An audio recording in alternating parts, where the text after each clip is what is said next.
Hey, it's Ian Altman. I often get asked questions from people, and it's almost like the sales process has become a mystery to them. And they say, well, what should I do? What's the key to closing? How should I open up a conversation?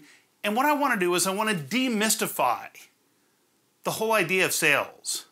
And I want to give you 5 simple questions that you should be armed with so you can get to the truth quickly in selling situations. See, the idea is that it shouldn't be adversarial.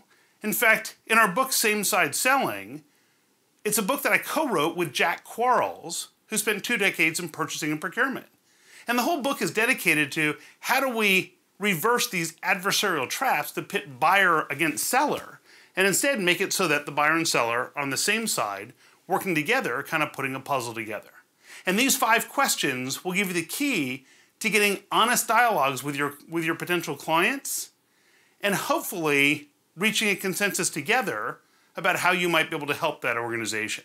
So first, I'm going to assume that they've reached out to you. And I'll give you a variation on this in case they didn't reach out to you. But if they reached out to you and you're first talking to them, the first question is this. So what inspired you to reach out to us? What inspired you to reach out to me?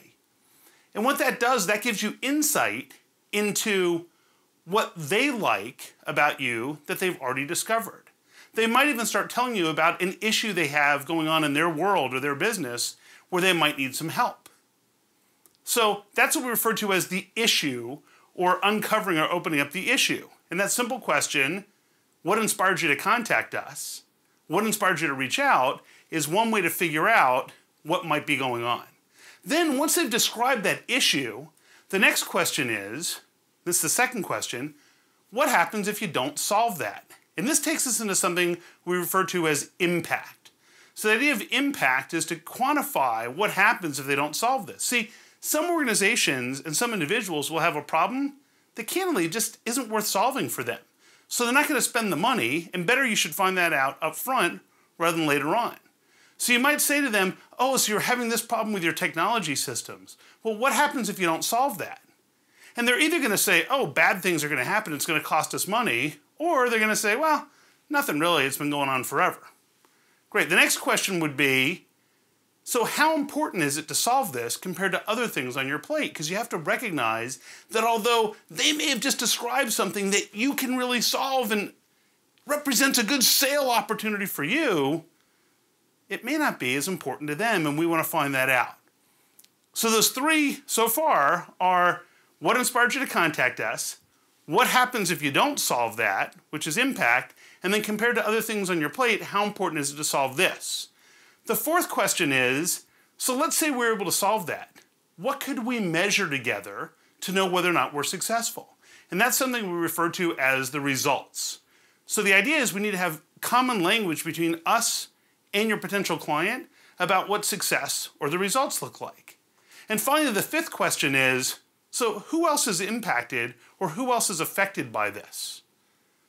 See, we're often taught that we have to find out who the, quote, decision maker is. And when we ask that question, it can really be off-putting. Because in essence, what we're saying to the person when we ask who's the decision maker is, listen, I realize it couldn't possibly be you.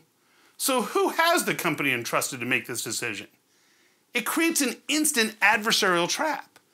But instead, if I ask the question, so who else is most directly affected by this? Who else would have an opinion about how we measure the results? Then I can have an honest dialogue about what's important to them, who else needs to be involved, what the results are going to look like, and now I have a dialogue so I can get to the truth with the customer. The interesting thing is that if you ask these questions, you very well may be the only vendor asking questions like this. And when you leave the room, the client thinks, you know what? These people really understand what we're trying to address. They understand what happens if we don't solve it. They understand how important this is compared to other things on our plate. They understand what the results are that we're looking for, and they know who needs to be involved. And that's how we can quickly get to the truth. So 5 simple questions. What inspired you to contact us? Once you get those issues, what happens if you don't solve it? That's something we refer to as impact. Then, how important is this compared to other things on your plate? That's what we refer to as importance. The results come down to how we're going to measure success together, and then who else is affected by this. And that gives us the 5 questions that will quickly get you to the answers you need.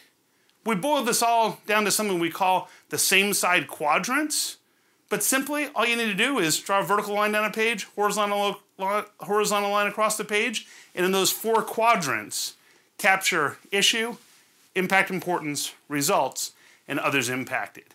And if you can master these 5 questions, you'll shorten sales cycles, shift the focus from price to value, and earn more valued clients than you have in the past. If you have any other questions you'd like me to address, just drop me a note to ian@ianaltman.com.